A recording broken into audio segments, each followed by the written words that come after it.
कैसे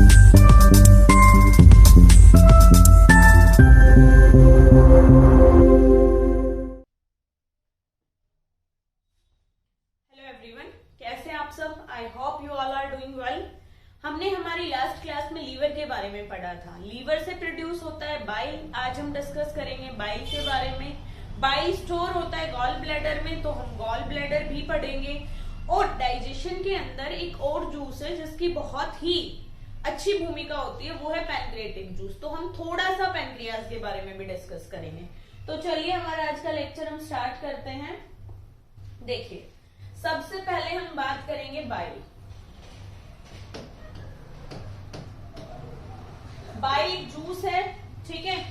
800 to 1200 ml per day ये secrete होता है।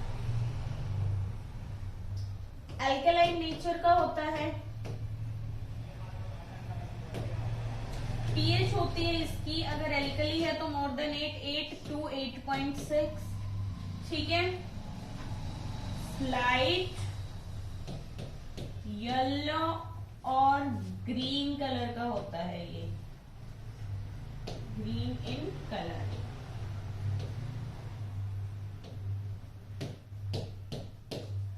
ठीक है। अब बाइल को सिक्रीट कौन करता है? बाइल को मैंने आप लोगों को बताया था हेपेटोसाइट सिक्रीट करती हैं।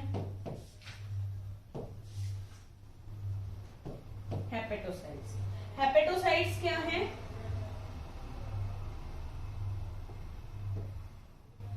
हेपेटोसाइट्स हैं हमारी सेल ऑफ लीवर। ज्यादा पतला हो गया ना,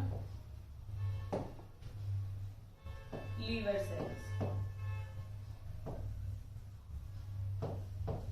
ठीक है। ये हेपेटोसाइट्स बाइल को सिक्रीट कर देती, यहां से सिक्रीट होकर बाइल जाता है कैनालिकुलाइज में। सब हेपेटोसाइट्स के चारों तरफ होती है कैनालिकुलाइज। इन कैनालिकुलाइज से ये जाएगा hepatic duct.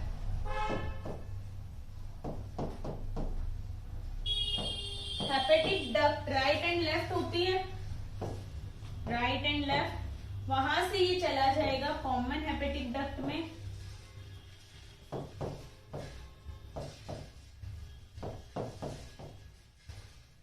Common hepatic duct, ठीक है।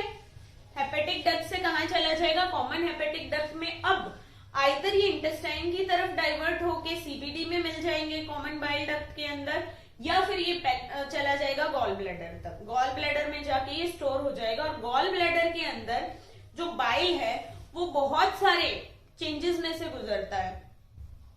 वॉल्यूम में भी चेंज होता है और क्वालिटी में भी चेंज होता है। मतलब quality and quantity both are changed when the bile is stored in gall bladder. वहां पर कुछ रिएक्शंस होते हैं, कुछ एब्जॉर्प्शंस होते हैं, जिससे वॉल्यूम भी चेंज हो जाता है उसका और क्वालिटी भी चेंज हो जाती है। वो मैं आप लोगों को बताऊंगी, ठीक है। तो ये आप लोगों को समझ आया। हेपेटोसाइट्स बाइल को रिलीज करती हैं, कैनालिकुलाइज में देंगी, then hepatic duct right and left common hepatic duct में दे देगी। वहां से बाइल आइदर गॉल ब्लैडर के पास चला जाएगा, या फिर जिन लोगों ने गॉल ब्लैडर रिमूव करवा रखा है, सर्जरी करा रखी है, उनका कहां चला जाएगा? इंटेस्टाइन के अंदर, ठीक है। देन हम पढ़ते हैं कंपोजिशन ऑफ बाइल। क्या करेंगे? Composition of bile.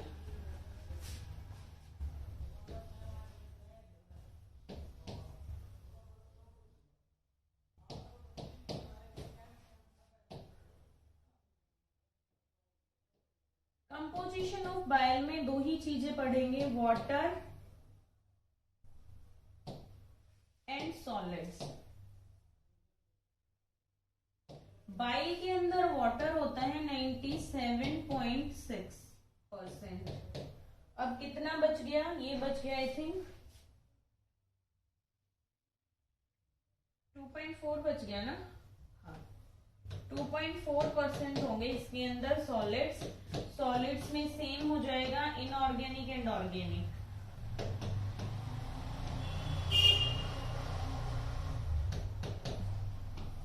इनऑर्गेनिक और ऑर्गेनिक कंपाउंड्स कौन कौन से होते हैं ये मैं आपको पूरे डाइजेस्टिव सिस्टम में कई बार बता चुकी हूँ, ठीक है। तो ये है हमारा कंपोजिशन ऑफ बाइल। अब देखिए, अगर स्टोरेज की बात की जाए तो जो बाइल है वो हमारा स्टोर होता है गॉल ब्लैडर के अंदर।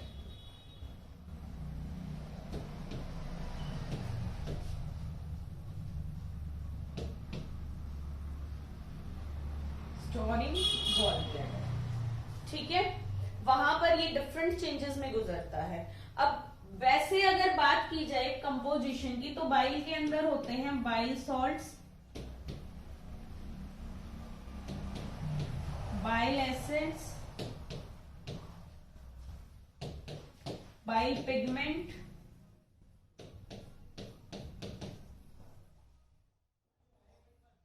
ठीक है। उसके अलावा कोलेस्ट्रॉल, लेसेथिन, एक कंपाउंड होता है जो बाइल के अंदर होता है, लेसेथिन, ठीक है। Bile salts, bile acid, bile pigment, cholesterol, lecithin. और गॉल ब्लैडर के अंदर, इसके अंदर ऐड हो जाता है म्यूसिन। म्यूसिन कहां पर ऐड होता है? इसके अंदर, गॉल ब्लैडर के अंदर, ठीक है। अब गॉल ब्लैडर में ऐसा क्या होता है कि इसके अंदर चेंजेस हो जाते हैं। बाइल की quality and quantity both are changed, quality and quantity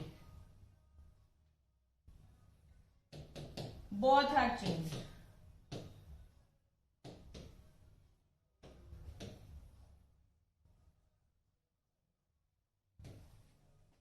देखिए, बाइल गॉल ब्लैडर में गया, गॉल ब्लैडर में जाने के बाद उसके अंदर से एब्जॉर्प्शन हो जाएगा वाटर का। जैसे ही बाइल में से वाटर का एब्जॉर्प्शन होगा, बाइल क्या होगा? कंसेंट्रेटेड हो जाएगा और उसका जो वॉल्यूम है, अमाउंट है, वो कम हो जाएगा। तो क्वांटिटी चेंज हो गई, ठीक है। गॉल ब्लैडर के अंदर जैसे ही बाइल गया, वहां पर वाटर एब्जॉर्ब हो जाएगा। वाटर एब्जॉर्ब होने की वजह से बाइल जो है वो कंसेंट्रेटेड हो जाएगा, गाढ़ा हो जाएगा। आप लोगों ने कभी सुना है प्रेगनेंसी के टाइम पे या just after delivery hormonal changes इतने ज्यादा हो जाते हैं जिनकी वजह से जो गॉल स्टोन होता है, जिसे हम कहते हैं कॉलीलिथाइसिस,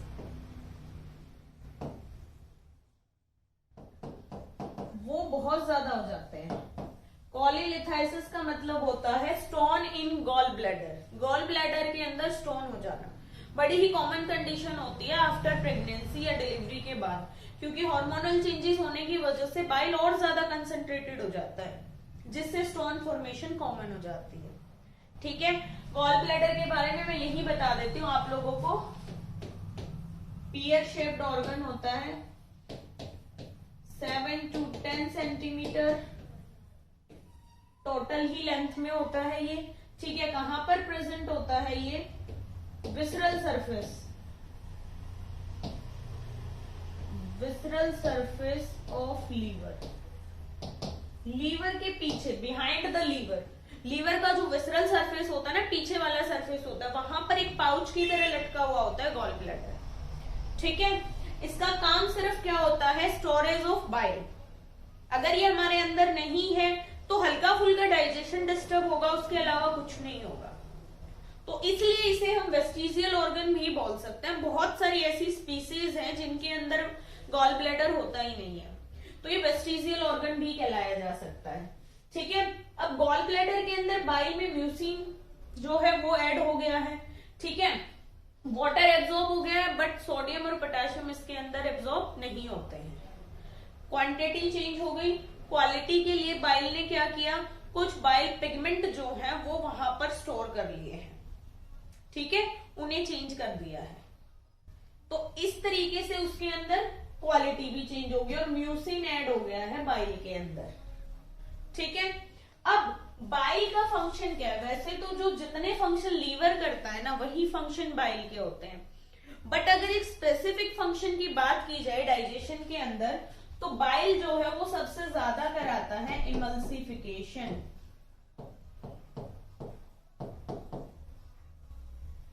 बाइल क्या कराएगा? Emulsification of fat.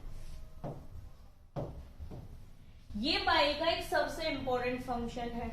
अब इमल्सिफिकेशन से आप क्या समझते हैं? देखिए, फैट जो है वो फैट ग्लोब्यूल्स की फॉर्म में होता है।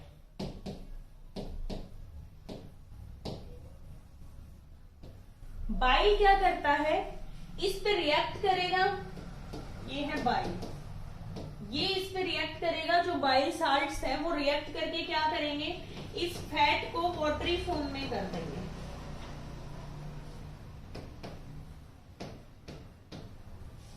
ठीक है, जो लाइपोलाइटिक एंजाइम्स होते हैं ना, फैट को डाइजेस्ट करने वाले एंजाइम,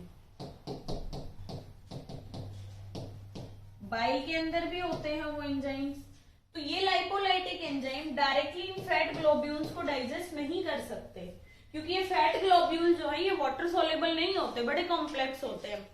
बाइल क्या करता है, इसे वाटरी फॉर्म में कर देता है, या वाटरी वर्ड यहां पर ना इस्तेमाल करके हम यहां पर वर्ड इस्तेमाल कर देते हैं मिल्की, मिल्की फॉर्म में कर देता है। ठीक है, मिल्क का मतलब होता है इमल्स, तो ये हो गया फैट का इमल्सिफिकेशन। बाइल जो है वो फैट ग्लोब्यूल्स को मिल्की फॉर्म में कर देगा, जिससे जो लाइपोलाइटिक एंजाइम्स हैं, ये वाले एंजाइम्स हैं, ये इजीली फैट को डाइजेस्ट कर पाएंगे। ये होता है हमारे बाइल का सबसे मेन फंक्शन।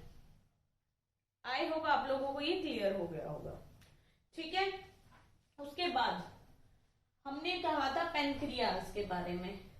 अब देखो, इंटेस्टाइन में इंटेस्टाइनल जूस है, लीवर से गॉल ब्लैडर तक बाइल गया, कॉमन बाइल डक्ट के थ्रू वो कहां पर चला गया, हमारे इंटेस्टाइन के अंदर। मैंने आप लोगों को बताया था एक स्ट्रक्चर है जिसे हम कहते हैं हेपेटो पैनक्रियाटिक एम्पुला, या फिर बोला जाता है एम्पुला ऑफ वेटर। ये एक स्ट्रक्चर हमारे डिओडेनम में होता है। कहां पर होता है ये स्ट्रक्चर? डिओडेनम में। यहाँ पर इंटेस्टाइनल जूस, लीवर से आया बाइल जूस, गॉल ब्लैडर के थ्रू या फिर डायरेक्ट आया है, कोई फर्क नहीं पड़ता है, उससे हल्के फुल्के कुछ चेंजेस होते हैं। अब पेनक्रियाज से आएगा पेनक्रियाटिक जूस। ठीक है, पेनक्रियाज जो है वो 6 to 10 इंच फिश शेप का ऑर्गन होता है, fish shaped organ pancreas.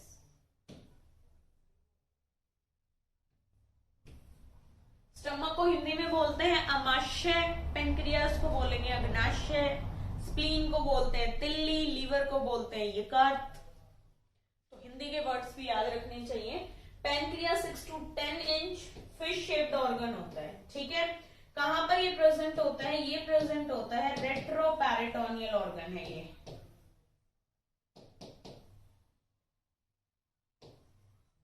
Behind the stomach present होता है।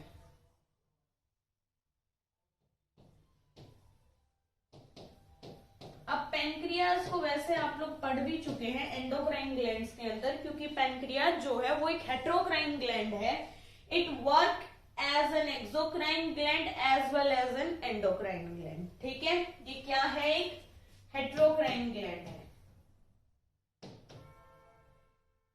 या फिर हम बोले कि मिक्स्ड ग्लैंड है। दोनों फंक्शन ये करता है, एंडोक्राइन एंड एक्सोक्राइन। एंडोक्राइन क्योंकि इसके अंदर आइसोलेट्स ऑफ लैंगरहैंस की सेल्स होती हैं, इसकी सेल्स को बोलते हैं ना isolates of Langerhans. Alpha beta delta जो क्या करती हैं? इंसुलिन, ग्लूकागॉन और सोमेटोस्टेटिन का सिक्रीशन करती हैं। ठीक है, अब बात आती है एक्सोक्राइन की। यहां पर एक्सोक्राइन की तरह काम करता है। यहां पर एक डक्ट होती है पैनक्रिएटिक डक्ट,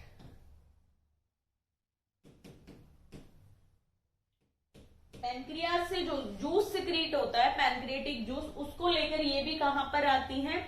हेपेटोपैनक्रिएटिक एम्पुला पे आती है। अब गॉल स्टोन इंड्यूस पैनक्रिएटाइटिस भी कॉमन होता है। अगर किसी को गॉल स्टोन है, क्या है गॉल स्टोन? मैंने बताया था कॉलीलिथाइसिस। ठीक है, गॉल ब्लैडर के अंदर स्टोन है, बाइल बहुत ज्यादा कंसेंट्रेट हो गया है, स्टोन फॉर्मेशन हो गई है। अब कभी कभी क्या होता है कि वो स्टोन जो है वो छोटे छोटे टुकड़ों में टूट गया, या फिर बहुत ही छोटा स्टोन है, वो हमारी सीबीडी में अटक जाएगा। ठीक है, इस सीबीडी से ये भी अटैच होती है, ये है हमारी कॉमन बाइल डक्ट।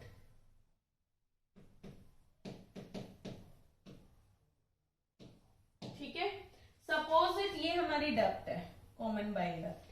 ठीक है, गॉल ब्लैडर से आई है, यहां पर अटक गया स्टोन। अब बाइल जो है वो प्रेशर दे रहा है।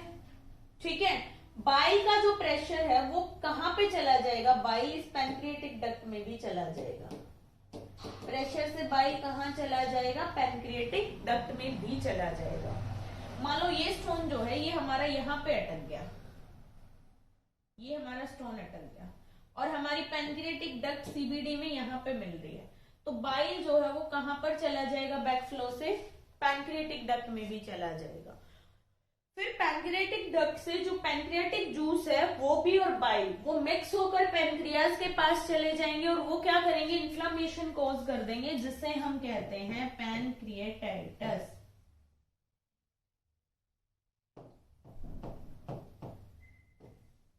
पैनक्रिएटाइटिस की इन्फेक्टिव पैथोलॉजी बहुत सारी होंगी, बट मोस्ट कॉमन जो इन्फेक्टिव पैथोलॉजी है वो दो ही तरीके की है।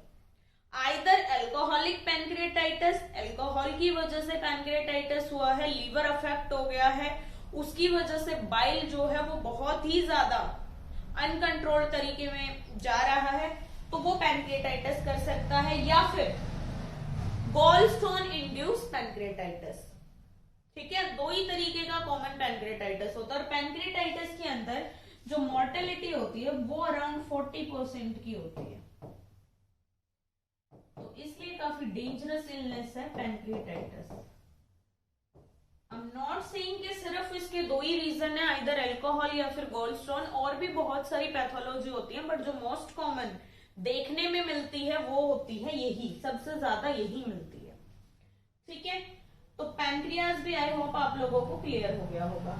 अब जब हम गॉल ब्लैडर को रिमूव कराते हैं तो उस सर्जरी को भी हम कहते हैं कोलेसिस्टेक्टमी।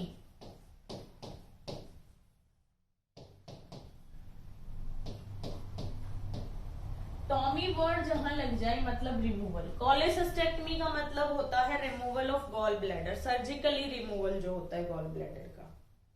ठीक है, अब ये दो तरीके से भी होता है, कंप्लीटली ओपन लेप्रोटमी करके, एब्डोमेन पे कट लगाया, लेप्रोटमी कर दी।